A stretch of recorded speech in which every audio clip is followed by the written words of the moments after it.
പിതാവിന്റെയും പുത്രന്റെയും പരിശുദ്ധാത്മാവിന്റെയും നാമത്തിൽ ആമേൻ. മക്കളെ, അമ്മേ പരിശുദ്ധമ്മേ, അമ്മേ പരിശുദ്ധമ്മേ, ദൈവമാതാവേ, ദൈവമാതാവേ, കൃപാസനത്തിലൂടെ ഞങ്ങളുടെ ദേശത്തിന് അമ്മ മധ്യസ്ഥം തേടി തന്ന എല്ലാ അനുഗ്രഹങ്ങൾക്കും കൃപകൾക്കും ഞങ്ങളിപ്പോൾ ഹൃദയം നിറഞ്ഞ നന്ദി പറയുന്നു. പരിശുദ്ധമ്മേ, അമ്മേ പരിശുദ്ധമേ, ദൈവമാതാവേ, 2004 ഡിസംബർ 7-ാം തീയതി ഉച്ചകഴിഞ്ഞ് 2:30 കൃപാസനത്തിൽ സംഭവിച്ച അമ്മയുടെ പ്രത്യക്ഷപ്പെടലിനെ കുറിച്ച് തിരുസഭയ്ക്ക് സമർപ്പിച്ചിരിക്കുന്ന പഠനരേഖകളുടെ മേൽ സഭാത്മകമായ പഠനം ആരംഭിക്കുവാൻ ഞങ്ങൾ പ്രാർത്ഥിക്കുന്നു.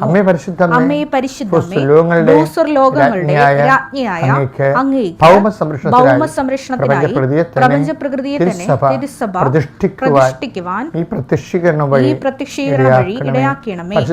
പരിശുദ്ധമേ, ജപമാല മാതാവേ, സകല പ്രാർത്ഥനകളോടും ചേർത്ത് ഞങ്ങളിപ്പോൾ പ്രാർത്ഥിക്കുന്ന ഈ കുടുംബത്തിന്റെ പ്രത്യേക നിയോഗം. മക്കളെ,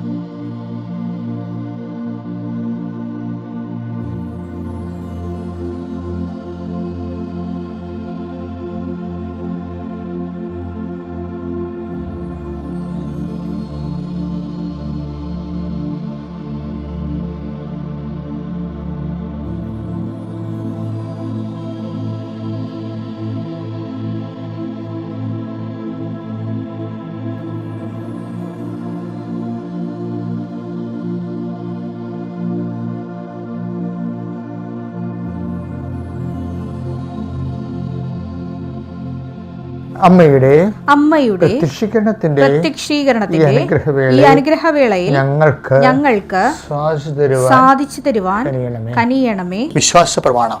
സർവശക്തനായ പിതാവും ആകാശത്തിന്റെയും ഭൂമിയുടെയും സൃഷ്ടാവുമായ ദൈവത്തിൽ ഞാൻ വിശ്വസിക്കുന്നു. അവിടുത്തെ ഏകപുത്രനും ഞങ്ങളുടെ കർത്താവുമായ ഈശോ മിശിഹായിലും ഞാൻ വിശ്വസിക്കുന്നു. ഈ പുത്രൻ പരിശുദ്ധാത്മാവിനാൽ ഗർഭസ്ഥനായി കന്യകാമറിയത്തിൽ നിന്ന് പിറന്ന് പൊന്തിയോസ് പിലാത്തോസിന്റെ കാലത്ത് പീഡകൾ സഹിച്ച് കുരിശിൽ തറയ്ക്കപ്പെട്ട് മരിച്ച് അടക്കപ്പെട്ട് പാതാളങ്ങളിൽ ഇറങ്ങി മരിച്ചവരുടെ ഇടയിൽ നിന്ന് 3-ാം നാൾ ഉയർത്ത് സ്വർഗത്തിലേക്ക് എഴുന്നള്ളി സർവശക്തിയുള്ള പിതാവായ ദൈവത്തിന്റെ വലതുഭാഗത്തിരിക്കുന്നു.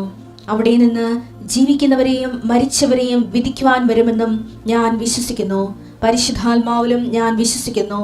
വിശുദ്ധ കത്തോലിക്കാ സഭയിലും പുണ്യവാന്മാരുടെ ഐക്യത്തിലും പാപങ്ങളുടെ മോചനത്തിലും ശരീരത്തിന്റെ ഉയർപ്പിലും നിത്യമായ ജീവിതത്തിലും ഞാൻ വിശ്വസിക്കുന്നു. ആമേൻ. സുഖസ്ഥനായ ഞങ്ങളുടെ പിതാവേ, അങ്ങയുടെ നാമം പൂജിതമാകണമേ. അങ്ങയുടെ രാജ്യം വരണമേ. അങ്ങയുടെ തിരുമനസ് സ്വർഗത്തിലെ പോലെ ഭൂമിയിലും ആകണമേ. അന്നു വേണ്ടുന്ന ആഹാരം ഇന്ന് ഞങ്ങൾക്ക് തരണമേ. ഞങ്ങളോട് തെറ്റ് ചെയ്യുന്നവരോട് ഞങ്ങൾ ക്ഷമിക്കുന്നത് പോലെ ഞങ്ങളുടെ തെറ്റുകൾ ഞങ്ങളോടും ക്ഷമിക്കണമേ. ഞങ്ങളെ പ്രലോഭനത്തിൽ ഉൾപ്പെടുത്തരുതേ, തിന്മയിൽ ഞങ്ങൾ രക്ഷിക്കണമേ. ആമേൻ. നന്മ നിറഞ്ഞ മറിയമേ, സ്വസ്തി. കർത്താവ് അങ്ങയുടെ കൂടെ സ്ത്രീകളിൽ അങ്ങ് അനുഗ്രഹിക്കപ്പെട്ടവളാകുന്നു.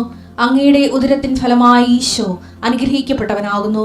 പരിശുദ്ധ മറിയമേ, തമ്പുരാന്റെ അമ്മേ, പാപികളായ ഞങ്ങൾക്ക് വേണ്ടി ഇപ്പോഴും ഞങ്ങളുടെ മരണസമയത്തും തമ്പുരാനോട് അപേക്ഷിക്കണമേ. ആമേൻ. കർത്താവ് നിന്റെ ഉന്നതമായ നാമത്തിന് സ്വസ്ത്രം ചെയ്യുന്നു. കർത്താവ് നിന്റെ വിശുദ്ധ പൗരോഹിത്യത്തെ മഹത്വപ്പെടുത്തണമേ. കർത്താവ് സഭയിലുള്ള നിന്റെ സാന്നിധ്യം ദൃഢമാക്കണം. 39 വർഷം ഞാൻ അർപ്പിച്ച കുർബാനയുടെ യുഗതിയാൽ കൃപാസന അൾത്താരെ ജീവനോടെ പ്രത്യക്ഷപ്പെട്ട പരിശുദ്ധ അമ്മയുടെ മാധ്യസ്ഥത്താൽ കൃപാസന അൾത്താരെ നടന്ന 10,000-കണക്കിന് ആരാധനയുടെ ശക്തിയാൽ കൃപാസന മധ്യസ്ഥ പ്രാർത്ഥനകളിൽ ലക്ഷോപലക്ഷം ജപമാലകളുടെ അടിസ്ഥാനത്തിൽ ഞാൻ നിന്റെ പിതാവിൻ്റെയും പുത്രൻ്റെയും പരിശുദ്ധ നാമത്തിൽ ആശ്രയിച്ചുകൊണ്ട് നിന്നെയും നിന്റെ കുടുംബത്തെയും നിന്റെ ഇന്നത്തെ ജീവിതത്തെ ആശീർവദിക്കുന്നു. കർത്താവെ, ഈ മക്കളുടെ യാത്രാ വഴികളെ ആശീർവദിക്കണമേ. അവർ ഇന്ന് അഭിമുഖീകരിക്കാൻ പോകുന്ന സങ്കടങ്ങൾ ഉണ്ടെങ്കിൽ അതിനെ ഈ നിമിഷം അങ്ങ് ദൂരീകരിക്കണമേ. എന്ത് വിഷയത്തെക്കുറിച്ചാണ് അവർ ഉത്കണ്ഠപ്പെടുന്നത്, ഏത് വിഷയത്തെക്കുറിച്ചാണ് അവർ സങ്കടപ്പെടുന്നത്, ആ മേഖലകളിൽ കർത്താവ് കൊടുങ്കാറ്റടിക്കുമ്പോൾ കാർമേഘം തുരത്തപ്പെടുന്ന പോലെ കർത്താവിൻ്റെ ആത്മാവിൻ്റെ ശക്തിയാൽ നിന്റെ സങ്കടങ്ങളുടെയും രോഗങ്ങളുടെയും ഭാരങ്ങളുടെയും ക്ഷീണങ്ങളുടെയും ക്ലേശങ്ങളുടെയും മേഘങ്ങൾ അകന്നു പോകട്ടെ എന്ന് പ്രാർത്ഥിക്കുന്നു. എൻ്റെ കർത്താവിന് ഉന്നതമായ നാമത്തെ കനായിലെ കല്യാണ കുടുംബത്തിൽ കടന്നു ചെന്നുകൊണ്ട് ആ കുടുംബത്തിന് വേണ്ടി മാധ്യസ്ഥം വഹിച്ച അമ്മ പരിശുദ്ധ ദേവമാതാവ് നിന്റെ കുടുംബത്തിൻ്റെ നിലനിൽപ്പിൻ്റെ എല്ലാ വിഷയത്തിൻ്റെ മേലും മാധ്യസ്ഥം ലഭിക്കട്ടെ എന്ന് പ്രാർത്ഥിക്കുന്നു.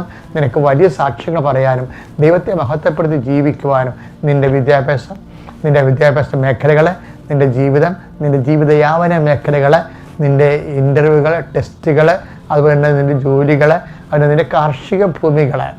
മഴ മറിച്ചും തിരിച്ചും പെയ്യണ കാരണം ഒരിക്കലും നമ്മുടെ കാർഷിക മേഖല ശരിക്കും അത് വല്ലാത്ത രീതിയിൽ ബാധിക്കുന്നുണ്ട്. അതുപോലെ തന്നെ ക്രിമികീടങ്ങൾ പുതുതായിട്ട് ഉണ്ടാകുന്നുണ്ട്. അതായത് നിശ്ചയ സമയത്ത് മഴ വരികയും നിശ്ചയ സമയത്ത് വെയിൽ വരികയും ഒക്കെ ചെയ്തിട്ട് ആകപ്പാടെ ഒരു കാർഷിക മേഖല അൺപ്രഡിക്റ്റബിൾ ആയിട്ടിരിക്കുന്നത്. അതുകൊണ്ട് തന്നെ നമ്മുടെ ഭാവിയും നമ്മുടെ കടവും അതിൻ്റെ പരിഹാര മാർഗങ്ങളും ഒക്കെ പ്രവചനാതീതമായി മാറുകയാണ്.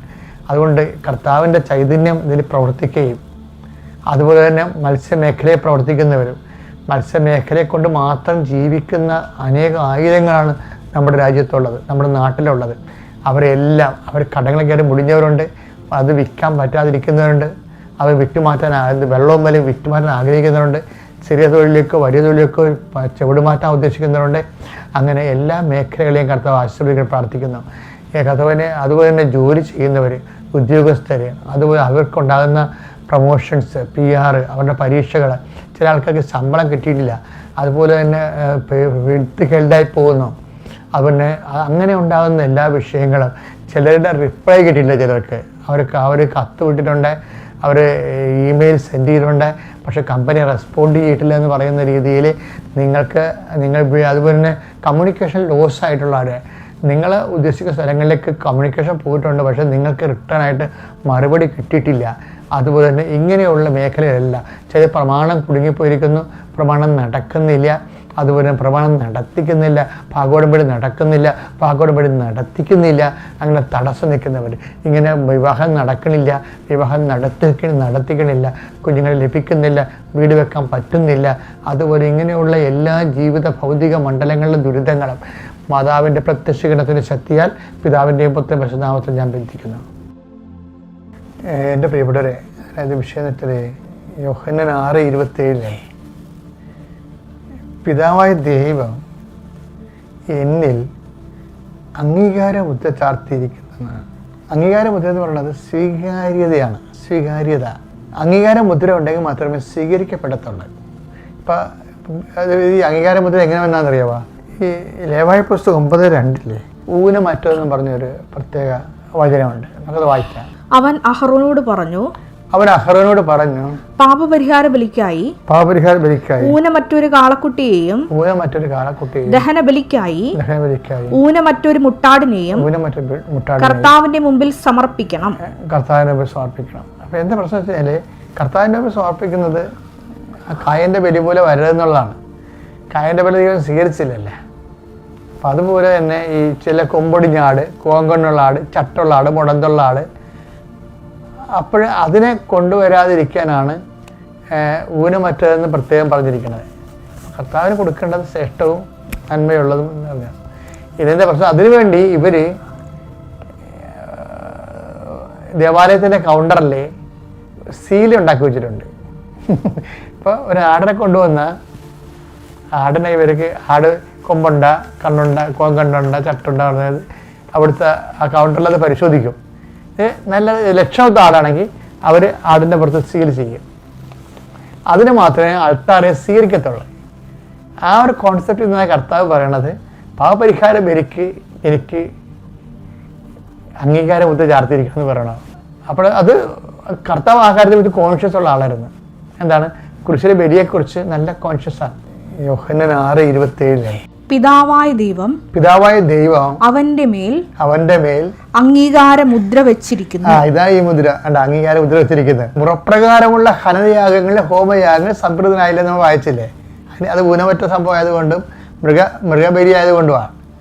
മൃഗബലി മനുഷ്യൻ ചെയ്ത പാപത്തിന് മൃഗങ്ങൾ എന്ത് പിഴച്ച്, അതാണ് ആ ഒരു ലോജിക്ക്. സങ്കീർത്തനം 46 വായിച്ചേ. ബലികളും കാഴ്ചകളും അവിടുന്ന് ആഗ്രഹിക്കുന്നില്ല, എന്നാൽ അവിടുന്ന് എന്റെ കാതുകൾ തുറന്നു തന്നു. ദഹനബലിയും പാപപരിഹാര ബലിയും അവിടുന്ന് ആവശ്യപ്പെട്ടില്ല. അപ്പോൾ ഞാൻ പറഞ്ഞു, ഇതാ ഞാൻ വരുന്നു, പുസ്തകച്ചുരുളിൽ എന്നെ പറ്റി എഴുതിയിട്ടുണ്ട്. എന്റെ ദൈവമേ, അങ്ങയുടെ ഹിതം നിറവേറ്റുകയാണ് എന്റെ സന്തോഷം. അതായത് ലക്ഷണമൊത്ത ആടെന്ന് പറഞ്ഞാൽ ആരാണെന്ന് അറിയാമോ? ദൈവത്തിൻ്റെ ഹിതം സന്തോഷത്തോടെ നിറവേറ്റുന്നതാണ്. ഇപ്പോൾ ദൈവത്തിൻ്റെ ഹിതം നമുക്ക് എങ്ങനെയും നിറവേറ്റാം. ചില ആൾക്കാർ കാര്യങ്ങളൊക്കെ ചില സഹകരണങ്ങളൊക്കെ എടുക്കും, പക്ഷെ പിറുപിറുക്കും. അപ്പോൾ അതിൻ്റെ ലക്ഷണമൊത്ത സ്വഭാവം പോവും, കാര്യം സീൽ കിട്ടത്തില്ല. അതിനെ ദൈവത്തിൻ്റെ കർത്താവ് എന്താ, ഇതാ ഞാൻ വരുന്നു, അങ്ങനെ ഇഷ്ടം നിറവേറ്റുകയാണ് എൻ്റെ സന്തോഷം. അപ്പോൾ ഈ ഇഷ്ടം നിറവേറ്റ ആളിൻ്റെ മൗലിക വികാരം എന്തായിരിക്കണം? നിരാശയും പിറുപിറുപ്പും അല്ല, സന്തോഷമായിരിക്കണം. അപ്പോൾ ഞാൻ ശ്രദ്ധയും ഓട്ടിസമൊക്കെ ബാധിച്ച അമ്മമാർ വരുമ്പോഴേ ഞാൻ അവരോട് പറയും, നിങ്ങൾ സന്തോഷമായിരിക്കാൻ വേണ്ടി ആണ് ഞാൻ പ്രാർത്ഥിക്കുന്നത്. എന്താ കാര്യം? കർത്താവിൻ്റെ കുരിശ് മാറ്റപ്പെടാത്ത ഈ യാഥാർത്ഥ്യത്തെ ദൈവസ്നേഹത്തിൽ അക്സെപ്റ്റ് ചെയ്യണം, പിറുപിറുപ്പില്ലാതെ. അപ്പോഴാണ് നമ്മൾ സ്വീകാര്യമാകണത്, മുതിർ വെക്കണം. അപ്പോൾ എന്തെങ്കിലും സങ്കടമൊക്കെ ഉണ്ടെങ്കിൽ സ്വീകാര്യത കിട്ടാൻ വേണ്ടി സന്തോഷത്തോടെ ദൈവനാമത്തെ ഏറ്റെടുക്കണം. ദൈവം അനുഗ്രഹിക്കട്ടെ. പ്രൈസാണ്. 3-ാം സങ്കീർത്തനം 4-ാം വാക്യം. മരണത്തിൻ്റെ നിഴൽ വീണ താഴ്വരയിലൂടെയാണ് ഞാൻ നടക്കുന്നതെങ്കിലും അവിടുന്ന് കൂടെയുള്ളതിനാൽ ഞാൻ ഭയപ്പെടുകയില്ല. അങ്ങയുടെ ഊന്നുവടിയും ദണ്ടും എനിക്ക് ഉറപ്പേകുന്നു. പരിശുദ്ധ അമ്മ ജീവനോടെ പ്രത്യക്ഷപ്പെട്ട ഈ അൾത്താരയിൽ 3-മതും ഒരു സാക്ഷ്യം പറയാനായിട്ട് എനിക്ക് അനുഗ്രഹം തന്നതിനെ ഓർത്ത് പരിശുദ്ധ അമ്മയ്ക്കും തിരുക്കുമാരനും കോടാനുകോടി നന്ദി. എൻ്റെ പേര് സിലു ബിജു. ഇതെൻ്റെ മകൻ അലൻ ബിജു. ഞങ്ങൾ ഇൻഫാൻറ്റ് ജീസസ് ചർച്ച് കല്ലേറ്റുങ്കരയിൽ നിന്ന് വരുന്നു. ഞാൻ 2022 ജൂലൈ 26-ാം തീയതിയാണ് ആദ്യമായിട്ട് ഇവിടെ ഉടമ്പടി എടുത്തത്. അന്ന് മുതൽ ഇന്ന് വരെ ഞാൻ ഉടമ്പടിയിൽ ജീവിക്കുന്നു. ഇതിനു മുൻപ് ഞാൻ 2 സാക്ഷ്യങ്ങൾ പറഞ്ഞിട്ടുണ്ട്. ഏപ്രിൽ 1-ാം തീയതി ഉടമ്പടി പുതുക്കി സാക്ഷ്യം പറഞ്ഞ് ഞാൻ അയർലൻഡിലേക്ക് പോയതാണ്. പിന്നെ ഞാൻ ഇപ്പോഴാണ് വെക്കേഷന് വന്നത്. ഞാൻ അയർലൻഡിലേക്ക് പോകുന്നതിന് മുൻപ് പറഞ്ഞ സാക്ഷ്യത്തിൽ ഞാൻ പറഞ്ഞിരുന്നു, ഞാൻ ഡ്രൈവിംഗ് ലൈസൻസ് എടുത്തിട്ടുണ്ടായിരുന്നെങ്കിൽ എനിക്ക് അങ്ങനെ ഡ്രൈവിംഗ് ഒന്നും വലിയ വശം ഉണ്ടായിരുന്നില്ല. ആ ഒരു സാക്ഷ്യം ഞാൻ പറഞ്ഞതാണ്. അതിനെ തുടർന്ന് ഞാൻ അയർലൻഡിലേക്ക് 6-ാം തീയതി ചെല്ലുന്നു. 7-ാം തീയതി തന്നെ ഞങ്ങൾക്ക് വണ്ടി തന്നു. ഞങ്ങൾ ഹോം കെയർ ആയിരുന്നു ഞങ്ങളുടെ ജോലി. അപ്പോൾ വണ്ടി അത്യാവശ്യമായിരുന്നു. അപ്പോൾ ഞങ്ങൾക്ക് റെൻ്റേ കാർ തന്നു. പിറ്റേ ദിവസം തന്നെ ഞങ്ങൾ സ്വയം ഗൂഗിൾ മാപ്പ് ഇട്ട് വണ്ടി കൊണ്ട് ഓരോ ക്ലയൻറ്റിൻ്റെ വീട്ടിലേക്ക് പോകേണ്ടതായി വന്നു. ആദ്യത്തെ ദിവസം തന്നെ തന്നപ്പോൾ ഞാൻ ഇവിടുന്ന് എൻ്റെ ലഗേജ് പാക്ക് ചെയ്യുന്ന നിമിഷം മുതൽ മാതാവിൻ്റെ ഉപ്പും തൈലവും എൻ്റെ കയ്യിലെ ബാഗിൽ തന്നെ സൂക്ഷിച്ചിട്ടാണ് ഞാൻ പോയിട്ടുണ്ടായിരുന്നത്. സോ ഫ്ലൈറ്റ് തുടങ്ങി, പിന്നെ എൻ്റെ ലഗേജ് തുടങ്ങി, ഫ്ലൈറ്റ് തുടങ്ങി, എല്ലായിടത്തും ഞാൻ മാതാവിൻ്റെ ഉപ്പിട്ട് പ്രാർത്ഥിച്ചിട്ടാണ് പോയിരുന്നത്. അപ്പോൾ ഓഫീസിൽ ചെന്നപ്പോൾ ഓഫീസിൽ ഉപ്പിട്ട് പ്രാർത്ഥിച്ചു. വണ്ടി കിട്ടിക്കഴിഞ്ഞപ്പോൾ തന്നെ ഞാൻ വണ്ടിയിൽ അകത്തും പുറത്തും മാതാവിൻ്റെ ഉപ്പിട്ട് തൈലം കൊണ്ട് കുരിശ് വരച്ചൊക്കെ ഞാൻ പ്രാർത്ഥിച്ചത്. നമുക്കറിയാം, നമ്മുടെ നാട്ടിൽ ഞാനൊരു 2nd ഗിയറിൽ വണ്ടി ഓടിച്ചിരുന്ന ആളാണ്. അതും വളരെ കുറച്ച് നാൾ, ഞാനൊരു 2 ആഴ്ച എങ്ങാനാണ് നാട്ടിൽ വണ്ടി കറക്റ്റായിട്ട് ഓടിച്ചിട്ടുണ്ടാവുള്ളൂ, തനിച്ചൊക്കെ ഓടിച്ചിട്ടുണ്ടാവുള്ളൂ. അത് പള്ളിയിൽ പോകാൻ ഒരു 5-6 കിലോമീറ്ററൊക്കെ. അവിടുന്ന് ഞാൻ അയർലൻഡിൽ ചെന്ന് ലാൻഡ് ചെയ്ത് വെരി നെക്സ്റ്റ് ഡേ കാറ് തന്നിട്ട് തന്നെത്താനെ കൊണ്ടുപോയിക്കോളാൻ പറഞ്ഞു. അത് ഓട്ടോമാറ്റിക് കാറ്. നല്ല അയർലൻഡിലെ സ്പീഡ് എന്നൊക്കെ പറഞ്ഞു കഴിഞ്ഞാൽ ഏറ്റവും മിനിമം 50 കിലോമീറ്റേഴ്സാണ്. പിന്നെ മോട്ടോർ വേയിലൊക്കെ 120 കിലോമീറ്റേഴ്സാണ്. അപ്പോൾ ഞങ്ങളുടെ ഓഫീസിൽ നിന്ന് വീട്ടിലേക്ക് തന്നെ മോട്ടോർ വേ വഴി തന്നെയൊക്കെ പോകണമായിരുന്നു. അപ്പോൾ ഞങ്ങൾക്ക് തന്നപ്പോൾ തന്നെ ഞങ്ങളോട് ഇങ്ങനെ സ്പീഡ് ലിമിറ്റിൻ്റെ കാര്യമൊക്കെ പറഞ്ഞ് കാറ് തന്നു. അന്ന് മുതൽ ഇന്ന് വരെ ഞാൻ മാതാവിൻ്റെ അടുത്ത് കാറിലേക്ക് കയറുമ്പോൾ ഞാൻ പറയും, അമ്മേ നിൻ്റെ മടിയിൽ എന്നെ ഇരുത്തണം, പിന്നെ ഈശോ എൻ്റെ മടിയിലിരിക്കണം, സ്റ്റിയറിങ്ങും ബ്രേക്കും എൻ്റെ ആക്സിലറേറ്ററും ഈശോ കൺട്രോൾ ചെയ്തോളണം. കാരണം എനിക്കൊന്നും അറിയില്ല, വഴികളറിയില്ല, സ്പീഡ് ലിമിറ്റ് അറിയില്ല, ഇവിടുത്തെ റൂൾസ് അറിയില്ല. അപ്പോൾ നിങ്ങൾ എന്നെ കൺട്രോൾ ചെയ്യുക. ഞാനൊന്നെങ്കിൽ വിശുദ്ധ കുർബാന കൂടുക, ഇല്ലെങ്കിൽ സാക്ഷ്യങ്ങൾ കേൾക്കുക. ഞാൻ എൻ്റെ മൊബൈൽ ഇതിൽ നമ്മുടെ സെറ്റിൽ കണക്ട് ചെയ്തിട്ട് ഞാൻ പ്രാർത്ഥിച്ചുകൊണ്ടിരിക്കും. മാതാവ് ഈശോയും വണ്ടി ഓടിക്കും. ഇന്ന് വരെ ആക്സിഡൻറ്റ് കാര്യങ്ങളൊന്നും ഇല്ലാതെ വളരെ സമാധാനമായിട്ട് ഞാനിപ്പോൾ 5 മാസം കഴിഞ്ഞു ഞാൻ ലീവിന് വരുമ്പോൾ എനിക്ക് വണ്ടി ഓടിക്കാനും എൻ്റെ ജോലി വളരെ കൃത്യമായിട്ട്, അവർ നമുക്ക് 40 hours പെർ വീക്കാണ് പറയുന്നതെങ്കിലും സംടൈംസ് 55-60 hours വരെ ചില വീക്സിൽ ഞങ്ങൾ ചെയ്ത ആഴ്ചകളുണ്ടായിരുന്നു. അങ്ങനെ ജോലി വളരെ കൃത്യമായിട്ട് ചെയ്യാനായിട്ട് അമ്മ മാതാവ് അമ്മയുടെ ഈ വെഞ്ചരിച്ച വസ്തുക്കളൊക്കെ ഞാൻ ഉപയോഗിച്ചതുകൊണ്ട് എന്നെ സഹായിച്ചു. അമ്മയുടെ സാന്നിധ്യം, ഞാൻ ഓരോ ദിവസവും കുരിശ് വരച്ച് വീട്ടിൽ നിന്ന് പുറത്തേക്ക് ഇറങ്ങുമ്പോൾ ഞാൻ അമ്മയോട് പറയും, ഇവിടെ നിന്ന് അമ്മ എൻ്റെ കൂടെ അയർലൻഡിലുണ്ട് എന്ന് എനിക്ക് കാണിച്ചു തരണം. അപ്പോൾ എനിക്ക് ഓരോ സാഹചര്യത്തിലും മഴവില്ലായിട്ടും സുഗന്ധാഭിഷേകമായിട്ടൊക്കെ പല പ്രാവശ്യം അമ്മയുടെ സാന്നിധ്യം എനിക്ക് അനുഭവപ്പെട്ടിട്ടുണ്ട്. പിന്നെ ഞാൻ എനിക്ക് അവിടെ ഈ 3 മാസത്തിന് ആകുന്നതിന് മുൻപ് തന്നെ അയർലൻഡിലെ ഡ്രൈവിംഗ് ടെസ്റ്റൊക്കെ അയർലൻഡിൽ പോയേക്കണവർക്കൊക്കെ അറിയായിരിക്കും, വളരെ ടഫാണ്. നമുക്ക് എന്താ പറയുക, വർഷങ്ങളെടുത്ത് പഠിച്ചാൽ പോലും അയർലൻഡിലെ ടെസ്റ്റൊക്കെ കിട്ടാനായിട്ട് ഭയങ്കര പാടാണ്. എനിക്ക് 3 മാസം കഴിയുന്നതിന് മുൻപ് എനിക്ക് ലേണേഴ്സ് കിട്ടി. ഞാനപ്പോൾ ലേണേഴ്സിന് എക്സാമിന് പോകുന്ന സമയത്ത് അമ്മയുടെ സാന്നിധ്യം എനിക്ക് കാണിച്ചു തരണമെന്ന് ഞാൻ പ്രാർത്ഥിച്ചിരുന്നു. അവിടെ ചെന്നപ്പോൾ അമ്മയുടെ ഈ നമുക്ക് സിൽവർ ഗ്രേ കളറിലെ ഡ്രസ്സ് ഇട്ട ഒരു ലേഡി ആയിരുന്നു അവിടെ ഉണ്ടായിരുന്നത്. ഞാൻ മാതാവിൻ്റെ ഒരു ചെറിയ കൊന്ത എൻ്റെ കയ്യിലുണ്ടായിരുന്നു, ഉപ്പ് എൻ്റെ പോക്കറ്റിലുണ്ടായിരുന്നു. ഞാൻ അവരോട് നേരിട്ട്, അവിടെ നമുക്ക് അകത്തേക്ക് ഒന്നും കയറ്റാൻ പറ്റില്ല, നമ്മളുടെ ഫുള്ള് ചെക്കപ്പ്, ബോഡി ചെക്കപ്പൊക്കെ കഴിഞ്ഞിട്ട് തലയിൽ ക്ലിപ്പ് വരെ വെക്കാൻ പറ്റത്തില്ല. അപ്പോൾ എല്ലാം കഴിഞ്ഞിട്ടാണ് കയറ്റുന്നത്. അപ്പോൾ ഞാൻ അവരോട് തന്നെ നേരിട്ട് ചോദിച്ചു, ഇത് ഹേൽ മേരിയുടെ ഒരു ചെറിയ റോസറിയാണ്, എൻ്റെ ഫുൾ സ്ട്രെങ്ത്ത് എൻ്റെ മാതാവാണ്, സോ ഞാൻ ഇതൊന്ന് അകത്തേക്ക് കൊണ്ടുപോക്കോട്ടെ എന്ന് അവരോട് നേരിട്ട് ചോദിച്ചു. അവരെന്നെ വന്ന് ഹഗ് ചെയ്തിട്ട് അവരെന്നോട് പറഞ്ഞു, നീ വളരെ സ്വീറ്റാണ്, കാരണം ഹേൽ മേരിയെ ഞങ്ങൾക്ക് എല്ലാവർക്കും ഭയങ്കര ഇഷ്ടമാണ്, നീ അവളുടെ. അപ്പോൾ ഞാൻ എൻ്റെ കഴുത്തിൽ ഇത് കണ്ടപ്പോഴേ അവരെന്നോട് ചോദിച്ചിരുന്നു, നീ മാതാവിനോട് ഭക്തിയാണോ എന്ന് ചോദിച്ചിരുന്നു. അപ്പോൾ ഞാൻ പറഞ്ഞു, അതെ, ഞാനൊരു മരിയൻ മിഷണറി ആണ് എന്ന് പറഞ്ഞിരുന്നു. അപ്പോൾ അവർ പറഞ്ഞു അവർക്ക് ഭയങ്കര സന്തോഷമായി, അവരെന്നെ അത് അകത്തേക്ക് കയറ്റാൻ സമ്മതിച്ചു. ഞാൻ കമ്പ്യൂട്ടറിലും മൗസിലെല്ലാം കുരിശിട്ട് പ്രാർത്ഥിച്ച് ഓരോ ക്വസ്റ്റ്യൻ കഴിയുമ്പോഴും എൻ്റെ അമ്മ എൻ്റെ ആശ്രയമേ എന്ന് പറഞ്ഞിട്ട് അടുത്ത ക്വസ്റ്റ്യനിലേക്ക് പോയി. അങ്ങനെ എനിക്ക് അത് ക്ലിയർ ചെയ്യാൻ സാധിച്ചു. എനിക്ക് ലേണേഴ്സ് കിട്ടി. ഇനി അതിന് 2 വർഷത്തെ വാലിഡിറ്റി ഉണ്ട്. ഞങ്ങൾ പോയത് ഇൻ്റർനാഷണൽ ലൈസൻസിലാണ്, അത് നമുക്ക് 1 ഇയറേ ഓടിക്കാൻ പറ്റത്തുള്ളൂ. ഇപ്പോൾ കിട്ടിയേക്കുന്ന ലേണേഴ്സിന് 2 വർഷത്തെ വാലിഡിറ്റി ഉണ്ട്. അതിനുള്ളിൽ നമുക്ക് അടുത്ത ടെസ്റ്റ് എഴുതിയെടുത്താൽ മതി. ഞാൻ ടെസ്റ്റിൻ്റെ കാര്യങ്ങളെല്ലാം ഫോർവേഡ് ചെയ്തിട്ടാണ് വന്നേക്കുന്നത്. ഇനി ചെന്ന് കഴിഞ്ഞ് എനിക്ക് ടെസ്റ്റ് എഴുതാം. അങ്ങനെ പിന്നെ ഞാൻ നിങ്ങളോട് ആദ്യമേ പറഞ്ഞു, ഞാൻ ഏപ്രിലാണ് പോയത്. ഒരു 3 മാസം കഴിഞ്ഞ് ലേണേഴ്സ് കിട്ടിയപ്പോൾ തന്നെ എനിക്കൊരു കാർ എടുക്കാൻ സാധിച്ചു. ഒരിക്കലും അയർലൻഡിലൊക്കെ ജോലിക്ക് പോയി, അതും ഹോം കെയറിൽ നമുക്ക് അത്ര നമ്മൾക്ക് സാലറി ഇല്ലായിരിക്കില്ല, പക്ഷേ അതിനേക്കാൾ കൂടുതൽ എക്സ്പെൻസ് ഉണ്ട്. അപ്പോൾ ഈ വണ്ടിയൊക്കെ ആണെങ്കിലും വാടകയ്ക്കൊക്കെ ആയിരുന്നു. അപ്പോൾ ഞാൻ എൻ്റെ മനസ്സിൽ മാതാവിനോട് പറഞ്ഞു, സ്വന്തമായിട്ടൊരു കാറുണ്ടെങ്കിൽ ഈ വാടക വെറുതെ കൊടുത്തു പോകുന്നത് നമുക്ക് നഷ്ടം വരില്ലല്ലോ, ഒരു അസറ്റ് ആവുമല്ലോ, നമ്മൾ ലോണാണെങ്കിൽ അടയ്ക്കുകയാണെങ്കിൽ അത് നമ്മുടെ അസറ്റ് ആവുമല്ലോ. അങ്ങനെ പ്രാർത്ഥിച്ചു. എന്നും ഞാൻ അച്ഛൻ്റെ ഡെയിലി ബ്രെഡ് കൂടുമ്പോൾ ഞാൻ കുഞ്ഞുങ്ങളുടെ എൻ്റെ എല്ലാ പേപ്പറുകളും ഒരു ഫയലിൻ്റെ അകത്ത് വെച്ചിട്ട്, പിള്ളേരുടെ പേപ്പറാണ്, ഹസ്ബൻഡിൻ്റെ ഡോക്യുമെൻറ്റ്സാണ്, എൻ്റെ ഡോക്യുമെൻറ്റ്സാണ്, അങ്ങനെ മാതാവിനോട് പറഞ്ഞ് മാതാവിൻ്റെ സന്നിധിയിൽ വെച്ചിട്ടാണ് ഞാൻ ഡെയിലി ബ്രെഡ് കൂടാനായിട്ടിരിക്കുന്നത്. അപ്പം ഞാൻ അച്ഛൻ പ്രാർത്ഥിക്കുമ്പോൾ ഞാനത് ഉയർത്തിപ്പിടിച്ച് പ്രാർത്ഥിക്കും. ഞാൻ എവിടെയൊക്കെ കടന്നു പോകുന്നു അവിടെയൊക്കെ നിൻ്റെ സാന്നിധ്യം, എൻ്റെ കുടുംബം എവിടെയെല്ലാം കടന്നു പോകുന്നു അവിടെയൊക്കെ നിൻ്റെ സാന്നിധ്യം ഉണ്ടാകണം എന്ന് പറഞ്ഞ് ഞാൻ പ്രാർത്ഥിക്കും.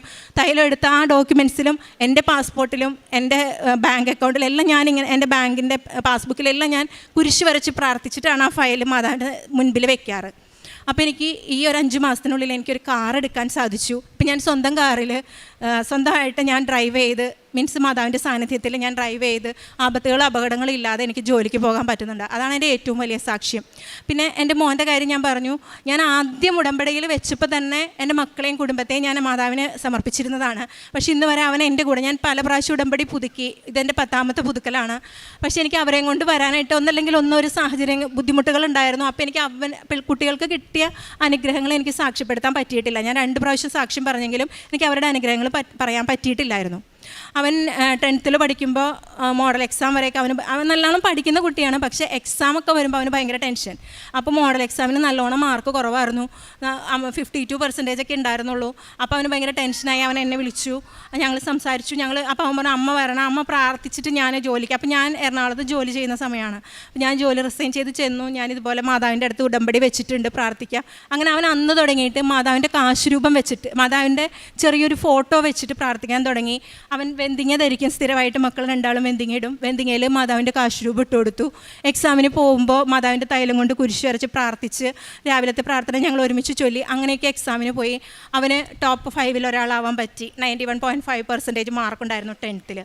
അതുപോലെ തന്നെ 12th ആയപ്പോഴും, 12th ഫൈനൽ എക്സാമിൻ്റെ സമയത്തും അവന് ഇച്ചിരി ടെൻഷനൊക്കെ ആയിരുന്നു, കാരണം മാത്സ് അവന് ഭയങ്കര ടഫാണ്. ഇതുപോലെ തന്നെ ഞാനിവിടെ വന്ന് ഉടമ്പടിയിൽ വെച്ച് പ്രാർത്ഥിച്ചു. അവന് സ്കൂൾ ടോപ്പറായിരുന്നു അവൻ 12th. അങ്ങനെ അവൻ്റെ 2 എക്സാംസിനും അവന് നല്ല മാർക്കോട് കൂടി എക്സാം പാസ്സാകാനായിട്ട് മാതാവ് അനുഗ്രഹിച്ചു. അന്നും അവർ കാശുരൂപം കയ്യിൽ പിടിച്ച് അങ്ങനെ പോയാണ് അവർ എക്സാം എഴുതിയത്. ഞാൻ അവരുടെ പോക്കറ്റിൽ ഉപ്പിട്ട് കൊടുക്കും. ആ ഉപ്പ് അവർ കൊണ്ടുപോയി എക്സാം എഴുതുന്നതിന് മുൻപ് ക്വസ്റ്റ്യൻ പേപ്പറിൽ കുരിശ് വരച്ച് പ്രാർത്ഥിക്കണം എന്ന് പറയും. അങ്ങനെ പ്രാർത്ഥിച്ച് വിശ്വാസ പ്രമാണം ചൊല്ലും. എന്നിട്ടാണ് അവർ എക്സാം എഴുതാനിരിക്കുന്നത്. മോളാണെങ്കിലും മോനാണെങ്കിലും ഇപ്പോൾ അവർക്ക് വിശുദ്ധിയിൽ വളരാനും പ്രാർത്ഥിക്കാനും പഠിക്കാനും ഒക്കെ അവർക്ക് സാധിക്കുന്നുണ്ട്. അതിനിടയ്ക്ക് അവൻ 12th പഠിക്കുന്ന സമയത്ത് നമ്മുടെ JEE എക്സാമിന് കൊടുക്കേണ്ട സമയമായപ്പം അവന് കൊടുക്കണം എന്നൊരാഗ്രഹം ഉണ്ടായിരുന്നു. അപ്പോൾ അവൻ്റെ സർട്ടിഫിക്കറ്റ് കാണാതെ പോയി. ആക്ച്വലി അവൻ്റെ അംബിഷൻ എന്ന് പറഞ്ഞാൽ അവനൊരു സയൻറ്റിസ്റ്റ് ആവണമെന്നാണ്. പക്ഷേ അവന് അതിനുള്ളൊരു ഓപ്പർച്യൂണിറ്റി എന്താണെന്ന് ഞങ്ങൾക്കൊന്നും അത്ര അധികം എഡ്യൂക്കേഷനൊന്നും ഇല്ലാത്തതുകൊണ്ട് ഏത് ലെവലിൽ പോയാലും അങ്ങോട്ട് എത്താൻ പറ്റുമെന്നൊന്നും ഞങ്ങൾക്ക് അറിയില്ലായിരുന്നു. അപ്പം ഞങ്ങൾ പറഞ്ഞു കൊടുത്തത് എഞ്ചിനീയറിംഗ് എടുക്കാൻ തന്നെയാണ് പറഞ്ഞു കൊടുത്തത്. അപ്പോൾ അതുകൊണ്ട് അവൻ അതിന് വേണ്ടി കൊടുക്കാൻ നോക്കുമ്പോൾ അവൻ്റെ 10th സർട്ടിഫിക്കറ്റ്സ് കാണാനില്ല. അത് ഞങ്ങളുടെ വീടിൻ്റെ റിനോവേഷൻ നടക്കുന്ന സമയത്ത് അവർ തന്നെയാണ് സർട്ടിഫിക്കറ്റ് അലമാരിയിൽ നിന്ന് എടുത്ത് സാധനങ്ങളെല്ലാം ഡോക്യുമെൻറ്റ്സ് എല്ലാം സൂക്ഷിച്ച് വെച്ചതൊക്കെ. പക്ഷെ തിരിച്ച് 2 ദിവസം മുൻപ് വരെ അവന് സർട്ടിഫിക്കറ്റ് എടുത്ത്, കാരണം അവന് മാർക്കുള്ളതുകൊണ്ട് അവൻ ഇടയ്ക്ക് അതിൽ നോക്കിയിട്ട് ഓക്കെ എനിക്ക് മാർക്ക് കിട്ടിയിരുന്നു, എനിക്ക് പഠിച്ചാൽ കിട്ടും, മാതാവ് എന്നെ അനുഗ്രഹിക്കും, അങ്ങനെയൊക്കെ അവനിരുന്ന് പറയാറുണ്ട്. അങ്ങനെ 2 ദിവസം മുമ്പ് അവനിരുന്ന് പറയുന്നത് ഞങ്ങൾ കണ്ടതാണ്. പിന്നെ അത് കഴിഞ്ഞ് എക്സാമിന് കൊടുക്കേണ്ട സമയത്ത് അക്ഷയയിൽ കൊടുക്കാമെന്ന് പറഞ്ഞാൽ അവന് സർട്ടിഫിക്കറ്റ് കാണുന്നില്ല. പിന്നെ ടെൻഷനായി. എല്ലാവരും ഒരു 10-15 ദിവസം ഞങ്ങൾ 4 പേരും ആ വീടെല്ലാം പരിശോധിച്ചു, ഞങ്ങൾക്ക് കിട്ടിയില്ല. അവസാനം ഒരു ദിവസം ഇവരുടെ സ്കൂളിൽ നിന്ന് സിസ്റ്റർ വിളിച്ച് പറയുവാണ്, എന്തായാലും ഈ JEE എഴുതാൻ അവന് പറ്റിയില്ല, അപ്പോൾ നമുക്കൊരു കാര്യം ചെയ്യാം, നീറ്റിന് വരുന്നതിന് മുൻപ് ഡ്യൂപ്ലിക്കേറ്റിന് അപ്ലൈ ചെയ്യാം. അപ്പോൾ ഞാൻ പ്രിൻസിപ്പളിനോട് പറഞ്ഞു, ഞാനൊന്ന് പ്രാർത്ഥിക്കട്ടെ, ഞാനൊന്ന് മാതാവിനോട് ഒരു ഡേറ്റ് ഇട്ടൊന്ന് പ്രാർത്ഥിക്കട്ടെ, അത് കഴിഞ്ഞിട്ട് ഞാൻ സിസ്റ്ററിനോട് പറയാം, ഞാൻ സിസ്റ്ററിനെ വിളിക്കാം, ഡ്യൂപ്ലിക്കേറ്റിന് അപേക്ഷിക്കുന്നതിന് മുൻപ് ഞാൻ വിളിക്കാം, എന്നിട്ട് അപേക്ഷിച്ചാൽ മതി, ഇപ്പോൾ വേണ്ട. അപ്പോൾ എന്നോട് പറഞ്ഞു, മോളെ അവൻ്റെ അടുത്ത ചാൻസും കൂടി നഷ്ടപ്പെടും. ഞാൻ പറഞ്ഞു, സാരമില്ല, എന്തായാലും മാതാവ് അറിയാതെ ഒന്നും സംഭവിക്കില്ല, അപ്പോൾ ഞാനൊന്നും കൂടെ ഒന്ന് പ്രാർത്ഥിച്ചിട്ട് ഞാൻ പറയാം സിസ്റ്ററിനോട്, എന്നിട്ട് അപ്ലൈ ചെയ്താൽ മതി. എന്നിട്ട് ഞാൻ അവനോട് പറഞ്ഞു, എടാ നീയും പ്രാർത്ഥിക്കണം. അവൻ സ്കൂളിൽ പോവാണ്. അമ്മ ഇന്ന് 11:30, അതായത് അന്നൊരു ട്യൂസ്ഡേ നമ്മുടെ ധ്യാനം നടക്കുന്ന ദിവസമാണ്, 11:30 ധ്യാനം തുടങ്ങും. അപ്പോൾ ഞാൻ അവനോട് പറയാം, എനിക്കാണെങ്കിൽ 11:30 ഡ്യൂട്ടിക്ക് ഇറങ്ങിയാലാണ് അന്നൊരു ക്ലാസ് ഉണ്ട് 12 മണിക്ക്, അപ്പോൾ എനിക്ക് അതിന് കയറാൻ പറ്റത്തുള്ളൂ. അതിൻ്റെ പ്രസൻറ്റേഷനായിരുന്നു. അപ്പോൾ ഞാൻ അവനോട് പറയാം, 11:30 വരെ അമ്മ പ്രാർത്ഥിക്കും, അത് കഴിഞ്ഞ് സിസ്റ്ററിനെ വിളിച്ച് ഓൺ ദ വേയിൽ സിസ്റ്ററിനെ വിളിച്ച് ഡ്യൂപ്ലിക്കേറ്റിന് അപ്ലൈ ചെയ്യാനായിട്ട് പറഞ്ഞിട്ട് അമ്മ പോകും. സോ നീയും പ്രാർത്ഥിക്കും, നമുക്ക് മാതാവിനോട് ഡേറ്റും ടൈമും ഇട്ട് പ്രാർത്ഥിക്കാമെന്ന് പറഞ്ഞു. അങ്ങനെ ഞങ്ങൾ ആ ട്യൂസ്ഡേ ഡേറ്റ് ഇട്ട് 11:30 ഒരു ടൈം ഇട്ട് ഞങ്ങൾ പ്രാർത്ഥിക്കുക. ഞാൻ ഒരു 11:15 വരെ പ്രത്യക്ഷീകരണ പ്രാർത്ഥന, ജപമാല, അതേപോലെ എന്താ പറയുക, വിശ്വാസ പ്രമാണം ഒക്കെ ചൊല്ലി പ്രാർത്ഥിച്ചിട്ട് എനിക്ക് കിട്ടുന്നില്ല. അവസാനം ഞാൻ മാതാവിൻ്റെ രൂപത്തിന് മുൻപിൽ, ഇവൻ സ്കൂളിൽ പോയിരിക്കുകയാണ്, ഞാൻ മാതാവിൻ്റെ രൂപത്തിൻ്റെ മുൻപിൽ നിന്നിട്ട് ഞാൻ പറഞ്ഞു, അമ്മ പരീക്ഷിക്കരുത്, ഇതെൻ്റെ മക്കളുടെ വിശ്വാസത്തിനെ ബാധിക്കുന്നതാണ്. സോ അവർ കുഞ്ഞുങ്ങളാണ്, അവർക്കൊരു കുഞ്ഞു കാര്യം കിട്ടിയാലും ചിലപ്പോൾ അവരുടെ വിശ്വാസം നഷ്ടപ്പെടും, അതുകൊണ്ട് അമ്മ സഹായിക്കണം. ഇത് 11:30 ആ സമയത്തിനുള്ളിൽ അമ്മ എനിക്ക് കാണിച്ച് തന്നേ പറ്റുള്ളൂ. ഇതൊരു കുഞ്ഞു കുട്ടി അമ്മയുടെ മുമ്പിൽ കരഞ്ഞ് പ്രാർത്ഥിക്കണ പോലെ ഞാൻ പ്രാർത്ഥിക്കുകയാണ് എന്ന് പറഞ്ഞ് പ്രാർത്ഥിച്ചിട്ട് ഞാനിങ്ങനെ കുളിക്കാൻ കയറിപ്പോയി. അപ്പോഴും ഞാനിങ്ങനെ പ്രാർത്ഥനകൾ ചൊല്ലിക്കൊണ്ടിരിക്കുകയാണ്. തിരിച്ചിറങ്ങി വരുമ്പോൾ ഞങ്ങൾ അന്ന് നോക്കിയ അതേ ഹാളിൽ എല്ലാ ഡോക്യുമെൻറ്റ്സും അങ്ങോട്ടും ഇങ്ങോട്ടും മാറ്റി വെച്ച് നോക്കിയ അതേ സ്ഥലത്ത് ഏറ്റവും മുകളിലായിട്ട് ഞങ്ങൾ ഒരിക്കലും കണ്ടിട്ടില്ലാത്തൊരു കവറിൽ ഈ സർട്ടിഫിക്കറ്റ്സ് ഇരിക്കുന്നു, ഫയലിലൊക്കെ വെച്ചിട്ട് വളരെ ഭദ്രമായിട്ട്. അപ്പോഴാണ് ഞാൻ അറിയുന്നത് ആ സർട്ടിഫിക്കറ്റ്സിൻ്റെ കൂടെ എൻ്റെ സർട്ടിഫിക്കറ്റുകളും ഉണ്ട്. ഞാൻ അത്ര നാൾ ഓർത്തിരുന്നത് എൻ്റെ സർട്ടിഫിക്കറ്റുകളൊക്കെയും ഫയലിൻ്റെ അകത്തുണ്ടെന്നാണ്. പക്ഷേ ഇത് എൻ്റെ സർട്ടിഫിക്കറ്റ് എല്ലാം ആയിട്ട് അങ്ങനെ ഒരു ഫയൽ അവിടെ ഇരിക്കുന്നു. അത് ഞാൻ പൂർണ്ണമായിട്ടും വിശ്വസിക്കുന്നു. എൻ്റെ കൃപാസന അമ്മ എനിക്കായിട്ട് കൊണ്ടുവന്ന് തന്നതാണ്. അത് ആ വീട്ടിലുണ്ടായിരുന്നില്ല, കാരണം അത്ര ദിവസം ഞങ്ങൾ നോക്കിയിട്ടുണ്ട്. ഞാനും എൻ്റെ ഹസ്ബൻഡും കുട്ടികളും എല്ലാവരും അതേ സ്ഥലത്ത് തന്നെ നോക്കിയിട്ടുണ്ട്. ആ നോക്കിയ സ്ഥലത്തിരുന്ന് തന്നെയാണ് ഞങ്ങൾക്ക് ആ സാധനം കിട്ടുന്നത്. അത് ഇത്രയും അനുഗ്രഹങ്ങൾ എൻ്റെ മോന് മാതാവിൻ്റെ മധ്യസ്ഥതയിൽ പ്രാർത്ഥിച്ചത് വഴി മാതാവ് ചെയ്തു കൊടുത്തതാണ്. പിന്നെ അവസാനമായിട്ട് അവന് ഇപ്പം പിന്നീട് ഞങ്ങളൊരു പ്രൊഫസർ വഴി അറിയുകയാണ്, ഇങ്ങനെ ബയോടെക്നോളജി പഠിച്ചാൽ സയൻറ്റിസ്റ്റിലേക്ക് എത്താനായിട്ട് ഒരു റൂട്ട് ക്ലിയർ ആകും, അങ്ങനെ അറിയുകയാണ്. അത് നമ്മുടെ നാട്ടിൽ പഠിക്കുന്നതിൽ നല്ലത് പുറത്ത് പഠിക്കുന്നതാണ്. പിന്നെ അവൻ്റെ മാർക്കൊക്കെ വെച്ചിട്ട് അവന് സ്കോളർഷിപ്പ് കിട്ടാൻ സാധ്യതയുണ്ട്. ഇതെല്ലാം ഇങ്ങനെ പറഞ്ഞു വന്നപ്പോൾ ഞാൻ മാതാവിൻ്റെ അടുത്ത് വെച്ച് പ്രാർത്ഥിച്ചു. പക്ഷേ അവനൊരു അണ്ടർ ഏജ് ആയിരുന്നു. അത് തുടക്കം തൊട്ടേ ഞങ്ങൾക്ക് അറിയാമായിരുന്നു, കാരണം അവന് ഡിസംബറിലേക്ക് 18 years ആകത്തുള്ളൂ. അപ്പം എന്നിരുന്നാലും ഞങ്ങൾ മാതാവിൻ്റെ മധ്യസ്ഥതയിൽ പ്രാർത്ഥിച്ചിട്ട് അപേക്ഷ വെച്ചു. അവന് ഇൻ്റർവ്യൂ കോൾ വന്നു. അവന് ഇൻ്റർവ്യൂ എല്ലാം കിട്ടി, അഡ്മിഷനും ഒക്കെ ആയിട്ടുണ്ട്. അവൻ്റെ വിസ വന്നിട്ടില്ല. ഇന്ന് അവൻ ഇവിടെ വന്നത് അവൻ ഉടമ്പടി എടുക്കാൻ വേണ്ടിയാണ്. അവൻ പുതിയതായിട്ട് ഉടമ്പടി എടുത്തു. അവന് വിസ വരും എന്നുള്ള പ്രതീക്ഷയിൽ ഞങ്ങൾ ഇരിക്കുന്നു. കിട്ടിയാൽ അവൻ ഹംഗറിക്ക് ഈ മാസം അവസാനം അല്ലെങ്കിൽ അടുത്ത മാസത്തിൽ അവൻ പോകും. ഇത്രയും അനുഗ്രഹങ്ങളാണ് മോനും കുഞ്ഞുങ്ങൾക്ക് വേണ്ടി കിട്ടിയത് എനിക്ക് പറയാനുള്ളത്. പിന്നെ ഞാൻ ആദ്യമായിട്ട് ഉടമ്പടി വെച്ചാൽ എൻ്റെ ഒരു പ്രാർത്ഥനയായിരുന്നു ഞങ്ങളുടെ കുടുംബ യൂണിറ്റ്. ഒരു വലിയ ഇടവകയാണ്, 25 യൂണിറ്റുകളുള്ള ഒരു ഇടവകയാണ്.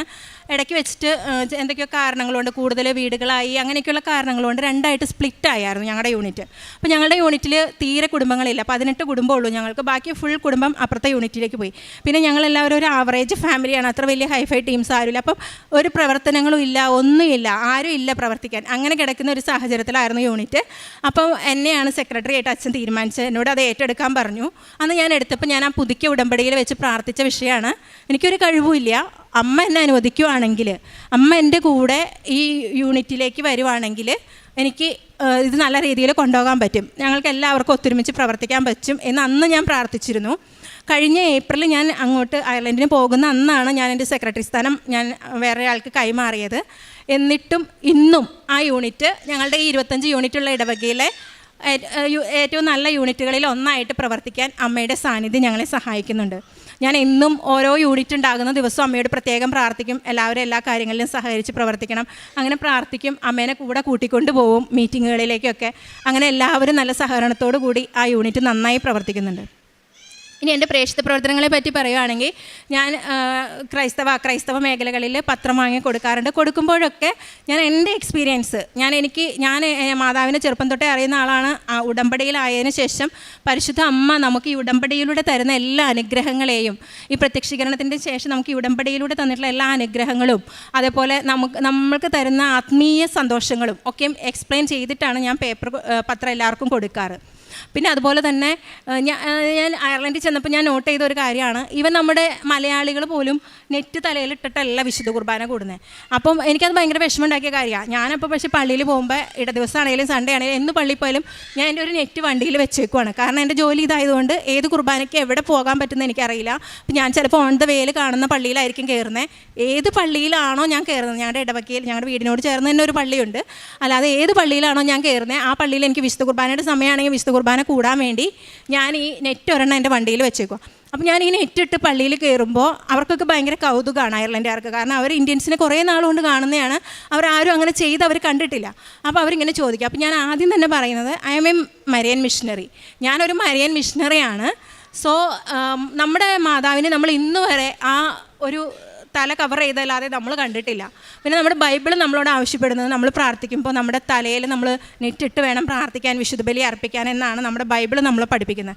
അതുകൊണ്ട് തന്നെയാണ് ഞങ്ങൾ പൂർവികർ വഴി ഞങ്ങൾക്ക് പകർന്നു കിട്ടിയ വിശ്വാസം അത് ഞങ്ങൾ സൂക്ഷിക്കുന്നത്. എന്ന് പറയുമ്പോൾ അവർക്ക് അവർക്കുണ്ടാകുന്ന ഒരു സന്തോഷം, പല ഗ്രൂപ്പുകളിൽ ഞാനിത് ഡിസ്കസ് ചെയ്തിട്ടുണ്ട്. അപ്പോൾ അവർക്കുണ്ടാകുന്ന ഒരു സന്തോഷം ശരിക്കും അവർക്ക് മാതാവിനെ വീണ്ടും വീണ്ടും അവർക്ക് ഇഷ്ടപ്പെടുകയോ ചെയ്യുന്നത്, പരിശുദ്ധ അമ്മേനെ. പിന്നെ ഞാൻ ഇവിടെ നിന്ന് ഞാൻ ആദ്യമായിട്ട് പോകുന്നതുകൊണ്ട് ഇംഗ്ലീഷ് പത്രമൊന്നും എനിക്ക് കൊണ്ടുപോകാൻ പറ്റിയിട്ടുണ്ടായില്ല. കാരണം സിറ്റുവേഷൻ എന്താണെന്ന് എനിക്ക് അറിയില്ല. അപ്പോൾ ഞാൻ കുറച്ച് കാശ് രൂപം, പിന്നെ നമ്മുടെ കീ ചെയിൻ, ചെറിയ റോസറി അതൊക്കെ വാങ്ങിച്ചിട്ട് പോയിട്ടുണ്ടായിരുന്നത്. അപ്പോൾ എൻ്റെ ഓരോ ക്ലയൻസിൻ്റെ അടുത്തും ഞാൻ പോകുമ്പോഴും അവർക്ക് മാതാവിന് ഇഷ്ടമാണെങ്കിലും ഇനി അവർക്ക് അറിയില്ല, അവർക്ക് മാതാവിനെ ഒത്തിരി ബഹുമാനിക്കുന്ന ആൾക്കാരൊന്നും അല്ല എന്ന് പറയുകയാണെങ്കിലും ഞാൻ പറയും, അങ്ങനെയുള്ളവരോട് ഞാൻ പറയും, ഇത് നിങ്ങൾക്കൊരു വെളിച്ചമാകട്ടെ, നിങ്ങളിത് കയ്യിൽ വെച്ചിട്ട് നിങ്ങളുടെ ഓരോ കാര്യങ്ങൾക്ക് നിങ്ങൾ മാതാവിനോടൊന്ന് ഇൻ്റർസെഷൻ ചോദിച്ചു നോക്കൂ. അപ്പോൾ നിങ്ങൾക്ക് എന്താണ് നിങ്ങളുടെ അനുഭവം എന്നറിയാം. എനിക്ക് ഇന്ന അനുഭവങ്ങൾ ഉണ്ടായിട്ടുണ്ട് എന്ന് എക്സ്പ്ലെയിൻ ചെയ്ത് ഞാൻ ഈ കാര്യങ്ങളൊക്കെയാണ്, നേർച്ച വസ്തുക്കളാണ് ഞാൻ അവർക്കെല്ലാവർക്കും കൊടുക്കാറ്. അതൊക്കെയായിരുന്നു എൻ്റെ പ്രേക്ഷിത പ്രവർത്തനങ്ങൾ. പിന്നെ എൻ്റെ കാരുണ്യ പ്രവർത്തികൾ എന്ന് പറഞ്ഞാൽ ഞാൻ ആവശ്യക്കാരെ കണ്ടെത്താൻ ശ്രമിക്കാറുണ്ട്. ഞാൻ തന്നെ കണ്ടെത്തിയിട്ട് എന്നെക്കൊണ്ടാകുന്ന സഹായങ്ങൾ അറിയാവുന്ന സിസ്റ്റേഴ്സിനോട്, അച്ഛന്മാരോടൊക്കെ ചോദിച്ച് നമുക്ക് ഏതെങ്കിലും ഒരാളങ്ങനെ സഹായിക്കേണ്ടതായിട്ടുണ്ട് എന്ന് അറിഞ്ഞു കഴിയുമ്പോൾ ഞാൻ നേരിടും. വേറെ സംഘടനകൾ വഴിയൊക്കെയാണ് ആദ്യം ചെയ്തുകൊണ്ടിരുന്നായിരുന്നത്. ഇപ്പം ദൈവം എന്നെ അനുഗ്രഹിച്ചു. അതായത് എനിക്ക് മുൻപുണ്ടായിരുന്ന ഒരു സാലറിയിൽ നിന്ന് ദൈവം എനിക്കൊരു ഉയർച്ച തന്നപ്പോൾ അതിൽ നിന്നൊരു പങ്ക് ഞാൻ മറ്റുള്ളവർക്ക് ആവശ്യക്കാർക്ക് കൊടുക്കാനായിട്ട് ദൈവം എന്നെ അനുവദിക്കുന്നുണ്ട്. അതിനെനിക്ക് സാഹചര്യങ്ങൾ കിട്ടുന്നുണ്ട്. ഇത്രയൊക്കെയാണ് ഞാൻ എൻ്റെ കാരുണ്യ പ്രവൃത്തികളായിട്ട് ചെയ്തുകൊണ്ടിരിക്കുന്നത്. ഇത്ര വലിയ അനുഗ്രഹങ്ങൾ, ഇനി ഒരുപാട് ചെറുതും വലുതുമായിട്ടുള്ള ഒരുപാട് അനുഗ്രഹങ്ങളുണ്ട്.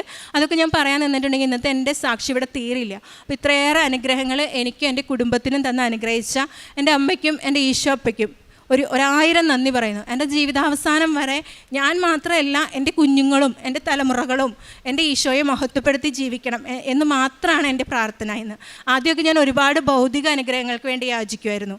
ഇന്ന് ഞാൻ ഭൗതിക അനുഗ്രഹങ്ങൾക്കല്ല, എൻ്റെ ആത്മീയ അനുഗ്രഹങ്ങൾ, അത് എനിക്ക് മാത്രമല്ല എന്നെ ചുറ്റിപ്പറ്റി നിൽക്കുന്ന എല്ലാവർക്കും ആത്മീയ അനുഗ്രഹങ്ങൾ ഉണ്ടാകാൻ വേണ്ടിയിട്ടാണ് ഞാൻ പ്രാർത്ഥിക്കുന്നത്.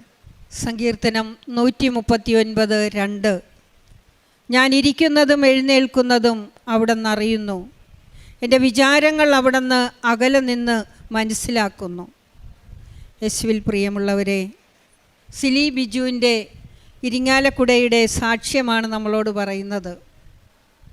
ഉടമ്പടി നിയോഗങ്ങൾ 6 കൽഭരണിയിൽ, വിശ്വാസത്തിൻ്റെ കൽഭരണിയിൽ നിറച്ച് പരിശുദ്ധ അമ്മയുടെ കയ്യിൽ കൊടുത്തപ്പോൾ അമ്മ അത് പുതിയ വീഞ്ഞാക്കി മാറ്റിക്കൊടുത്തു.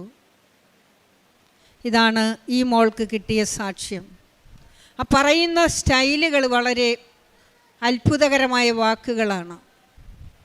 തനിക്കൊരു ലൈസൻസ് വേണം. വിദേശത്താണ് ജോലി ചെയ്യുന്നത്. അവിടെ വാഹനങ്ങൾ ഓടിച്ചു പോയാലേ പറ്റുള്ളൂ. കാര്യം വാടകയ്ക്ക് വാഹനം എടുത്താൽ ഒത്തിരി പൈസയാവും. അതുകൊണ്ട് സ്വന്തമായിട്ടൊരു വാഹനം എടുക്കണം. അതിനാദ്യം ലൈസൻസ് വേണം. ലൈസൻസ് എടുക്കാനായിട്ട്, ഡ്രൈവിങ്ങിൻ്റെ ലൈസൻസ് എടുക്കാൻ പോകുന്ന സമയത്ത് ആ മോള് നേർച്ച വസ്തുക്കൾ കൊണ്ടുവന്ന് വിശ്വാസ പ്രമാണം ചൊല്ലി ആ വാഹനത്തിലൊക്കെ കുരിശിടുകയും മരിയ മെഡൽ കയ്യിൽ പിടിച്ചുകൊണ്ട് പ്രാർത്ഥിച്ചുകൊണ്ടാണ് പോകുന്നത്. എന്നിട്ട് മാതാവിനോടൊരു വാക്ക് പറയുന്നുണ്ട്, അമ്മേ, അമ്മയായിരിക്കണം വണ്ടി ഓടിക്കാൻ, എനിക്കൊന്നും അറിയത്തില്ല, ഞാൻ കുഞ്ഞാ, അമ്മയുടെ മുമ്പിൽ ഞാനൊരു കുഞ്ഞാണെന്ന് എളിമപ്പെടുകയാണ്. പരിശുദ്ധമ്മ അങ്ങനെയാണ് ദൈവത്തിൻ്റെ അടുത്ത് നിന്നെല്ലാം വാങ്ങിയത്. ഇതാ കർത്താവിൻ്റെ ദാസി. അമ്മയ്ക്ക് എല്ലാ കാര്യവും ദൈവം ദാസിയായിട്ട് നിന്നപ്പോൾ ചെയ്തു കൊടുത്തതുപോലെ ഈ മോളും അമ്മയോട് പറയുകയാണ്, അമ്മേ, അമ്മയുടെ മടിയിൽ എന്നെ ഇരുത്തണം, എൻ്റെ മടിയിൽ അച്ഛൻ ഈശോ ഇരിക്കണം, ആട്ട് ഈശോ ആയിരിക്കണം ഡ്രൈവിങ് ചെയ്യാൻ. എന്ത് സുന്ദരമായ വാക്കുകളാണ്.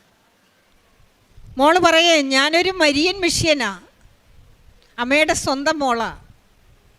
ആ ഡ്രൈവിങ് ചെയ്തു, ലൈസൻസ് കിട്ടി. ഇൻ്റർവ്യൂവിന് പോകുമ്പോഴോ അവിടെ ചെല്ലുമ്പോൾ കൊന്തയുമായിട്ടാണ് പോകുന്നത്. കാര്യം അവിടെ ഒന്നും കൊണ്ടുപോകാൻ പറ്റത്തില്ല. അതുകൊണ്ട് കൊന്ത എടുത്തിട്ട് ആ ഇൻ്റർവ്യൂ നടത്തുന്ന മേഡത്തിനോട് ചോദിക്കുക. മേഡം ഉടുത്തിരുന്ന സാരി പരിശുദ്ധ അമ്മയുടേതുപോലത്തെ സാരിയായിരുന്നു.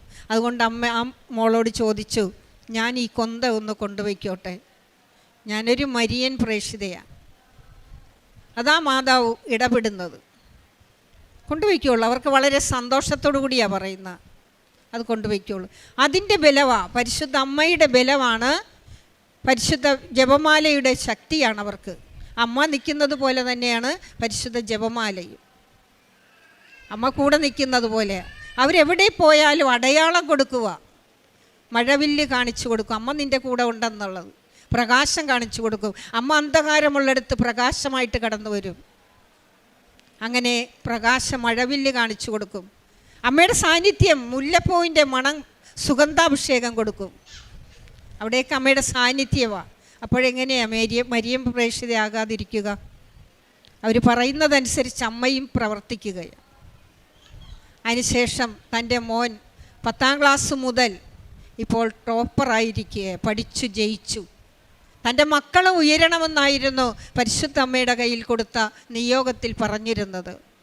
അമ്മ ഓരോ കാര്യങ്ങളും പുതിയ പുതിയ വീഞ്ഞാക്കി മാറ്റുകയാണ്. തൻ്റെ മകനെയും വിജയിപ്പിച്ചു. അവനും ഇന്ന് നല്ല നിലയിലേക്ക് പോകാനുള്ള ഒരുക്കത്തിലാണ്. അതിനുശേഷം കാർ വേണമെന്ന് പറഞ്ഞു. കാറും അമ്മ മാതാവ് നൽകി. വീണ്ടും ഓരോ കാര്യങ്ങളും പരിശുദ്ധ അമ്മയോട് ചോദിക്കുന്നതനുസരിച്ച് അമ്മ കൊടുക്കുകയാണ്. അതിനുശേഷം ദേവാലയത്തിൽ ദിവ്യബലിക്ക് പോയപ്പോൾ ഉണ്ടായ അനുഭവം, നെറ്റ് തലയിലിട്ടുണ്ട് വേണം പോകാൻ.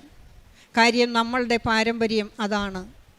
യേശുവിനെ സ്വീകരിക്കാൻ പോകുമ്പോൾ തലയിൽ നമ്മൾ മുണ്ടിട്ട് അത് നെറ്റിട്ടുകൊണ്ടാണ് പോകാറുള്ളത്. വചനം വായിക്കുമ്പോൾ നമ്മൾ നെറ്റിടാറുണ്ട്. കാര്യം യേശുവിൻ്റെ വചനമാണ് നമ്മൾ വായിക്കുന്നത്. അത് അഭിഷേകത്തോടു കൂടി വായിക്കാനാണ് നമ്മൾ ആ ഭക്തി കാണിക്കുന്നത്. അതാണ് ദേവാലയത്തിൽ ചെന്ന് പരിശുദ്ധ കുർബാന സ്വീകരിക്കാൻ ചെന്നപ്പോൾ ഒരു വ്യക്തി അവിടെ ചോദിക്കുകയാണ് ആ മോളോട്, എന്തുകൊണ്ടാണ് നിങ്ങളിങ്ങനെ തലയിൽ ഈ നെറ്റിട്ടുണ്ട് വരുന്നത്?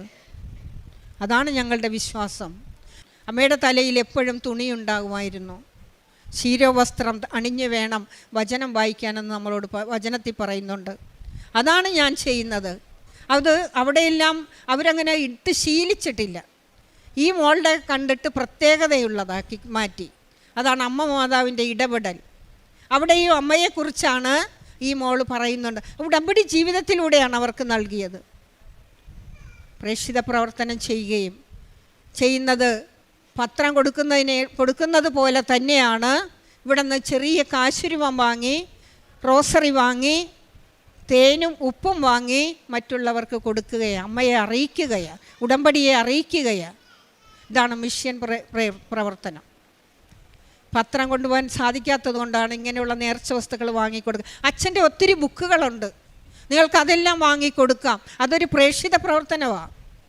അത് കൊടുക്കുന്നത് കൊണ്ട് അതിൽ അച്ഛൻ്റെ ജീവചരിത്രങ്ങളുണ്ട്, അച്ഛൻ ചെയ്തിട്ടുള്ള ഓരോ കാര്യങ്ങളുണ്ട്, അതിൽ മരിയൻ മിഷ്യനുണ്ട്. എന്ത് വേണമെങ്കിലും വായിക്കാം നിങ്ങൾക്ക്. അങ്ങനെയുള്ള ബുക്കുകളും വാങ്ങി നിങ്ങൾക്ക് പ്രേക്ഷിത പ്രവർത്തനമായിട്ട് ചെയ്യാം. ഇതെല്ലാം ദൈവത്തെ മഹത്വപ്പെടുത്തുവാനാണ്. ഇത് 3ാമത്തെ സാക്ഷ്യമാണെന്ന് ഇവിടെ പറയുന്നത്. അങ്ങനെ സാക്ഷ്യത്തിൻ്റെ തിരകളാണ് മകളുടെ മുന്നിൽ വന്ന് നിൽക്കുന്നത്. സാക്ഷ്യം എത്ര പറഞ്ഞാലും ദൈവത്തെ മഹത്വപ്പെടുത്തുന്നത് നല്ലതാണ്. ഈശോ ചോദിക്കും, 10 പേരെയല്ലേ ഞാൻ സുഖപ്പെടുത്തിയത്? അത് ചോദിക്കാൻ ഇട വരുത്തരുത്. ഒരാൾ മാത്രമല്ലേ വന്ന് നന്ദി പറഞ്ഞുള്ളൂ. ദൈവം ഓരോ നിമിഷവും കണ്ണിലെ കൃഷ്ണമണി പോലെ തന്നെ കാത്തു പരിപാലിച്ചിട്ട് അതിന് നന്ദി പറയാൻ മടിക്കുന്നവർ ശ്രദ്ധിക്കുക. ഈശോ നന്ദി ചോദിക്കും. ഞാൻ നിങ്ങളെ സഹായിച്ചിട്ട് നിങ്ങൾക്കൊരു വാക്കുകൊണ്ട് പോലും എനിക്ക് നന്ദി പറയാൻ ഇരുന്നല്ലോ എന്ന്. അതുകൊണ്ട് കഴിവതും എത്രയും വേഗം നിങ്ങൾ സാക്ഷ്യപ്പെടുത്താൻ തയ്യാറായിരിക്കണം. ദൈവത്തിൻ്റെ മുൻപിൽ ദൈവത്തെ ഒന്നേ ആഗ്രഹിക്കുന്നുള്ളൂ, നന്ദി മാത്രം. അമ്മ ഈശോയും ഈ മക്കൾക്ക് കൊടുത്ത വൻ കൃപയ്ക്കായി കരങ്ങളടിച്ച് നമുക്ക് ഈശോയ്ക്ക് നന്ദി പറയാം.